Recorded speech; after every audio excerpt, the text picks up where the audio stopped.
we have arrived once again to the server corner. Out of all these machines, today's project is the one tucked way in back there. That is labeled NAS 1. That is the machine that I use to store all of my installation programs and other miscellaneous pieces. 250 gigabytes total capacity. It's fairly small, but I don't need any more than that anyway. But we're going to replace that because the case, which is one of those little Prosys things, is, to not put too fine a point on it, a complete piece of crap. That's not really designed for this kind of thing anyway. So I'm going to get that thing out, and we will go ahead and have a look at it. Here it is with the side panel removed. So you can have a quick look at what's in here. Random Intel motherboard. That is a DG45ID, if I remember correctly. Yes, that's what the board says right there. Whoops. G45 chipset. It's got a Core 2 Quad Q6600 on it. And it's loaded with hard drives. There are 4 of them. I will be adding a 5th as well. At least in theory. I don't know if that's going to actually work out yet. I guess we're going to find out in this new case right here, which is an Antec case that I found that was about to be thrown away. So let me pull all the hard drives out of this. That's really the only thing that's going to come out. The hard drives and probably the cables as well. Maybe not even the cables, because I have some cables that I could probably make use of. But we'll see. As far as a motherboard goes, here is my board of choice. Forgive it for being upside down. It's an Asus P5B Deluxe. Full-size board. 6 serial ATA connections.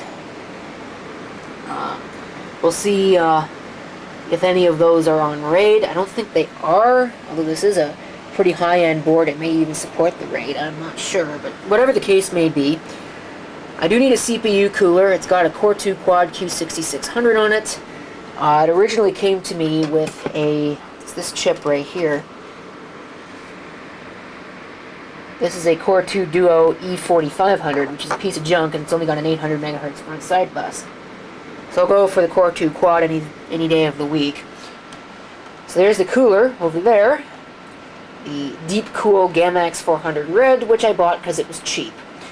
So I'm going to put all of this together, and I'll put the heatsink on, and we'll see how it looks once I've done so. And here it is. Now, word to the wise. Don't do like I did, and as soon as you open up the box, you immediately look at these things here and say, hey, well, I could use these instead of the crappy push pins. No, no, no, no, no. Hold on a minute. First of all, there's no backing plate. These are actually for the LGA 2011 socket, so they won't work with this. So, we're still stuck with these crappy plastic push pins. I was mildly disappointed to learn that, but oh well, what do you get for a $20 cooler? Secondly, and I'm not really sure why the fan was installed in the first place, if you have to remove it, which you do, because the push pins are right there underneath the fan. So I'm guessing it was really just convenient storage for the fan. But, yeah, no, I had to pull the fan off. I got it installed again, and it should be good to go. My lovely little cable management there with this wire. And, so I'm going to go put this in the case, and then we'll install a power supply. Alright, motherboard is installed. Just on the off chance you can't really see it that well. There it is. Everything's there, it's plugged in. We're ready for a basic sanity check. I don't know about this. Let's give it a try. Got a blue LED from something. Here's the power switch. It's right there. Power is on.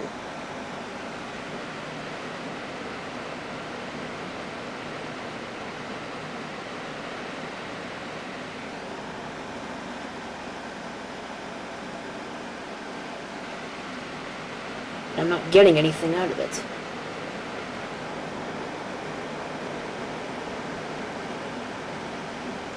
Yep, that just about figures.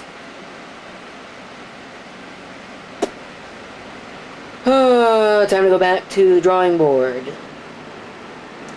Well, this sucks. There's a board up. I've got the BIOS setup utility, but it's not the one that I had in here originally.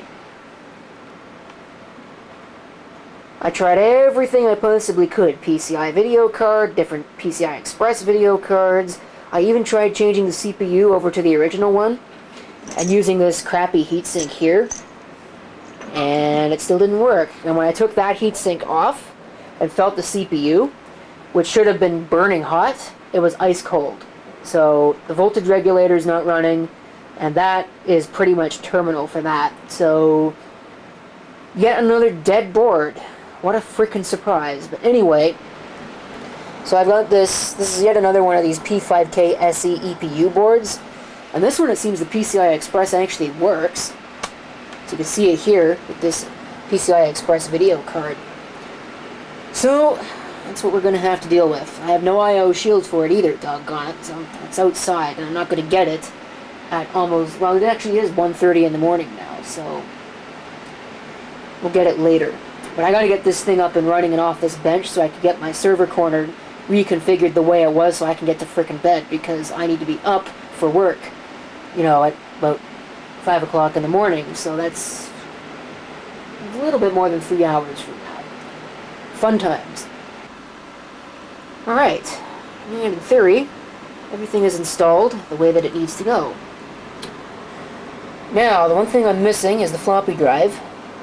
It's got power, but I haven't cabled it up yet, so I'll have to get a cable. I just realized that now. Oops. And unfortunately, this power supply, the way it's set up, is the optical drive will not be able to get power because I have no real way of getting a power cable up there. I mean, sure, I've got these two Molex connections, but if I also want the floppy, that becomes a little bit of an issue. And I do want the floppy. The floppy is probably more important to me than the optical drive is. So, there's one thing. Now, you can question that all you want, but that's just kind of the way it is. Also, one thing I feel like mentioning, my last NAS video, my last build, people criticized me over my cable management and how all the cables were all over the place. Well, you want cable management, here's your frickin' cable management, alright? I don't like a myriad of zip ties in my computer because it looks stupid, one, and two, you have to cut them all when you go to work on the system. So, I have all these cables now tied out of the way. This is as good as it's going to get. Does it look pretty? Hell no. Absolutely not. But it doesn't need to look pretty. In fact, this is better than 90% of the systems that we build professionally at work for work use. So, this is fine. This is actually really good compared to what I usually see. So I'm going to get that floppy cable, which might be a little bit interesting to get to now that I've done all this cable management. And then we'll power the system up, get it configured, and see if it'll actually boot the way that it's supposed to. Okay, well screw that. Apparently all my bigger floppy cables are also outside, so here we go.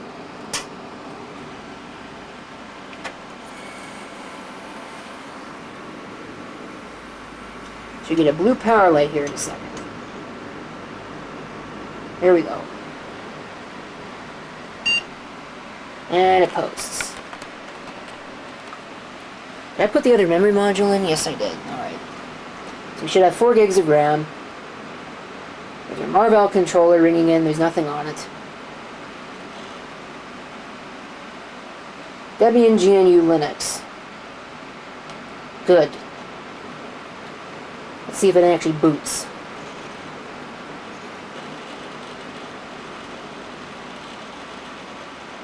Well, the MD RAID stuff is still working.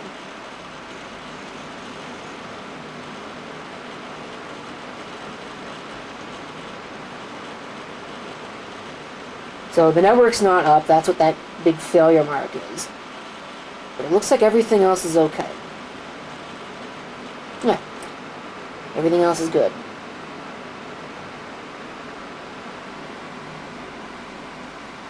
Thought it would have beeped at me.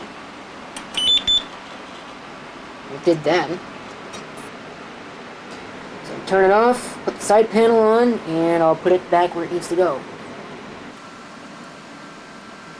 Alright, everything is squared away, including our new friend over here, which is hiding behind some network cables. Which I'm going to go ahead and flip the power switch on right now. see a ringing on the network. Should be on now.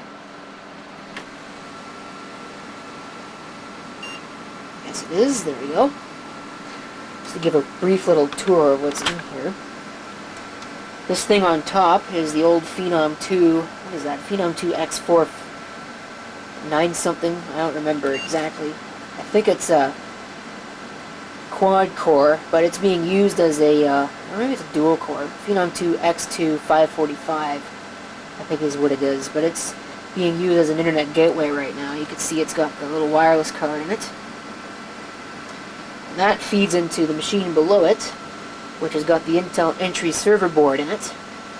And that is my pfSense router and firewall, basically DHCP server at this point, but eventually it will have a second network on it that I use for plugging in untrustworthy machines.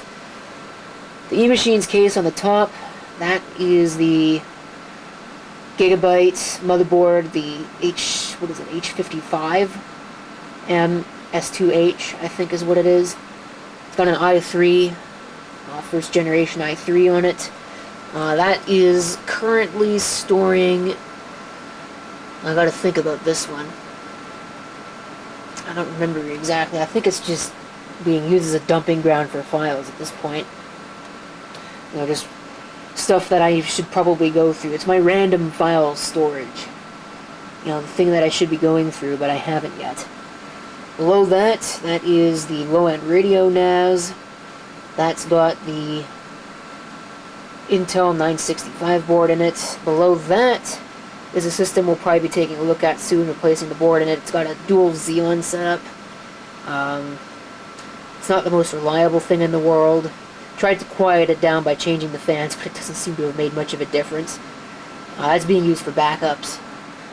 Way up on the top, that white thing, that little ass rock, that is being used to store downloaded YouTube videos, offline storage.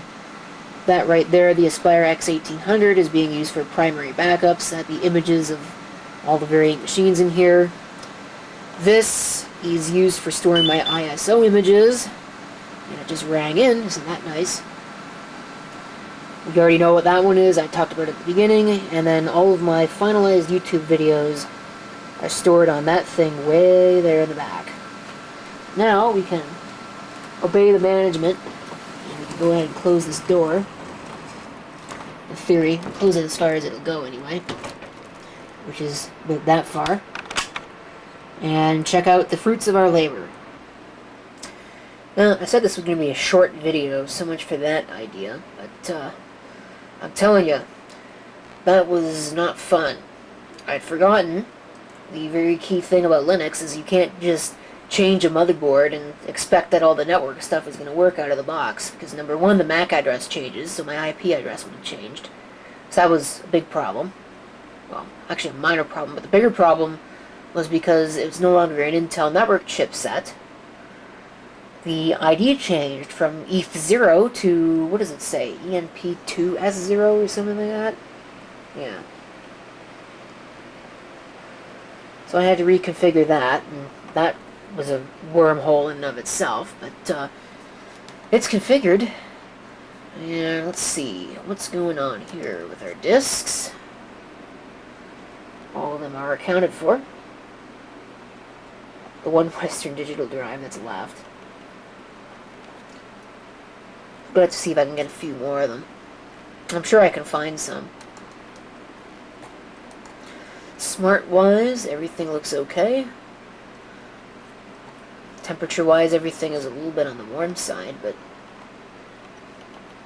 still within the realm of tolerable, especially considering it's all in there with the closed door. Now here's the fun one. Oh, look at this. The RAID is good too. Wow. Now that I didn't expect to work. So everything, looks like everything is exactly as it was. There's nothing missing, there's nothing broken in any interesting or creative ways. It's all still there. Perfect. So that's going to do it for the video. Perfect. So that is going to do it for the video. Thank you for watching. If you have any comments, feel free to leave them down below. And this is CP666 signing off, and I hope to see you next time.